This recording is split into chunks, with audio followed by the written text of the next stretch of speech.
En aquel tiempo dijo Jesús a sus discípulos: no juzguéis y no os juzgarán, porque os van a juzgar como juzguéis vosotros, y la medida que uséis la usarán con vosotros.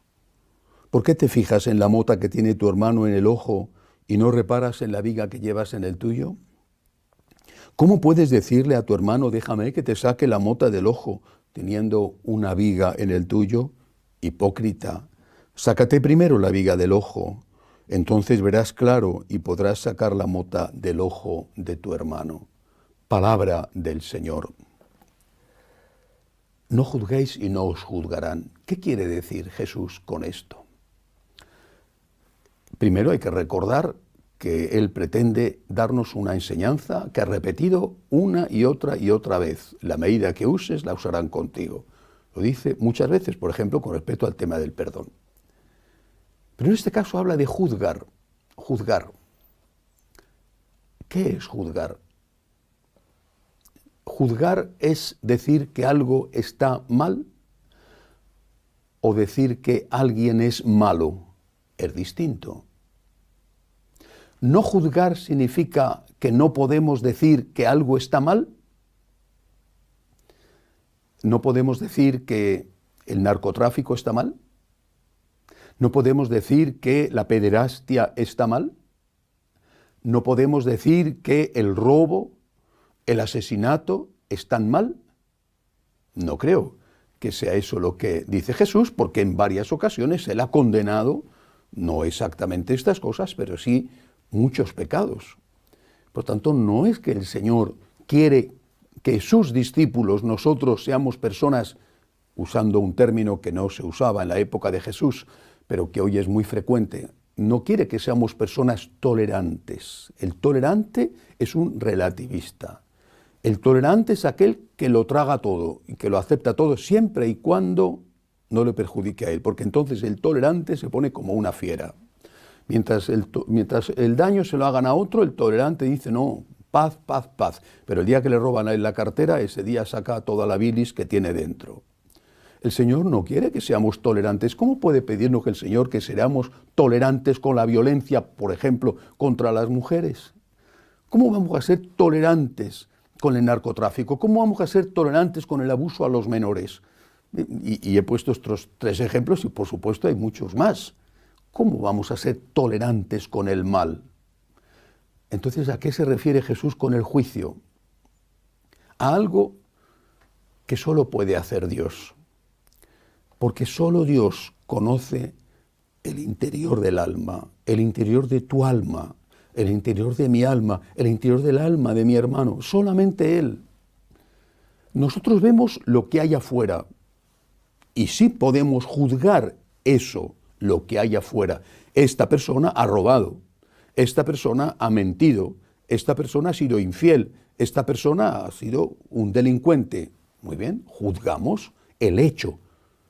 Pero no podemos juzgar a la persona, porque no sabemos lo que hay en su interior, no sabemos su historia, no sabemos sus circunstancias. Por eso hay que dejarle a Dios que haga de Dios, porque solo Dios puede hacer de Dios, solo Dios puede juzgar. Nosotros podemos decir, esta persona se equivocó, pero esta persona va a ser juzgada por Dios. Yo puedo decir que esto está mal, pero a esa persona la juzgará Dios. Yo no la voy a juzgar. Esa medida queremos y necesitamos que se aplique con nosotros. Luego, unido a esto, ¿qué actitud tenemos con aquellos que han sido juzgados y condenados? Supongamos que han sido juzgados rectamente y condenados rectamente. Vale, ¿qué actitud tenemos? Ya sabemos, han cometido un pecado o un delito, bueno, han obrado mal. Yo condeno lo que han hecho mal, pero ¿y qué actitud tenemos con ellos? Porque eso también puede ser que lo hagan con nosotros. Hace años, en Madrid, en España, en el sur, hubo un crimen horrible que salió en los periódicos. Gracias a Dios no son muy frecuentes los crímenes y y uno, como son relativamente pocos, se acuerda de los más graves.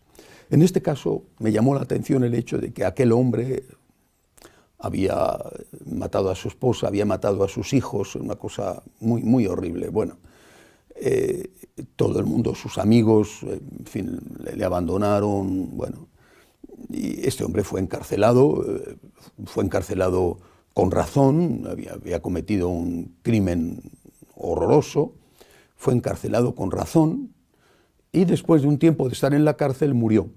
No mucho tiempo, y los periódicos, como hacía relativamente poco que había ocurrido, dieron la noticia de su muerte. Bueno, y a mí lo que me llamó la atención es que al entierro había acudido solo su madre, su mamá. Su madre estaba allí. No es que la mamá con su presencia en el entierro estuviera justificando lo que había hecho su hijo, que entre otras cosas había matado a sus nietos, es decir, los hijos de él eran los nietos de ella. No estaba justificando nada, era su hijo, era su hijo. Le quería, había sufrido, condenaba lo que había hecho, pero era su hijo, le quería.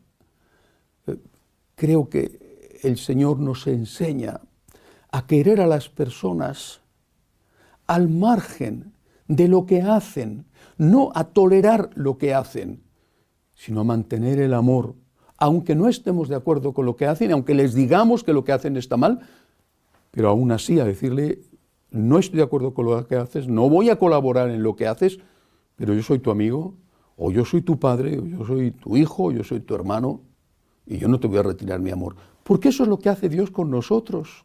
¿Es que acaso cuando cometemos un pecado Dios nos deja de amar? No. ¿Es que no es la certeza del amor infinito de Dios lo que nos sostiene? No merecemos su amor, pero experimentamos su amor. Como pecadores experimentamos el amor gratuito, el amor inmerecido de Dios. Señor, yo no te merezco, pero yo te necesito. Y es ese amor que no merecemos, porque somos pecadores, es ese amor lo que nos enamora, es ese amor el que agradecemos, no es el amor al justo, sino el amor al pecador.